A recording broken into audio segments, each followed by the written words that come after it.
حاسس ان قلبك بيجري؟ تعال نفهم يعني ايه تسارع في ضربات القلب. كتير من الناس بتحس فجأة ان قلبها بيدق بسرعة او بيخبط جامد، وده ممكن يكون طبيعي او مشكلة على علامة محتاجة متابعة. هو يعني ايه تسارع في ضربات القلب؟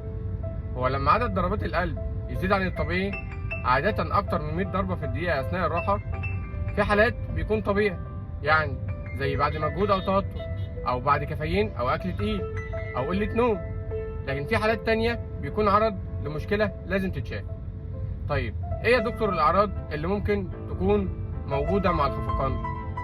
ممكن يكون فيه دوخة او زغللة، نهجان او ضيق في التنفس، ألم او ضغط في الصدر، احساس بالهبوط او اغماء، رعشة او توتر شديد.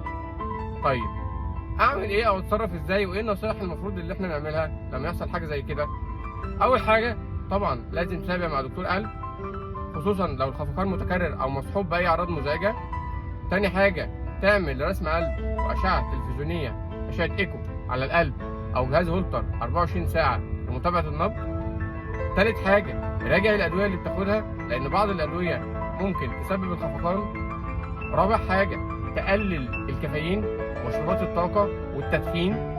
خامس حاجة طبعا تريح أعصابك، لأن التوتر بيزود ضربات القلب. 6 نام كويس، خد راحة كفاية. 7 كل وجبات منتظمة، لأن انخفاض السكر والأنيميا ممكن يزودوا الخفقان. آخر حاجة اشرب السوائل لتفادي الجفاف. طبعا لو حصل جفاف او لو حصل خفقان او وجع في الصدر او دوخه شديده او فقدان في الوعي، لازم تروح المستشفى فورا. اشوفكم على خير.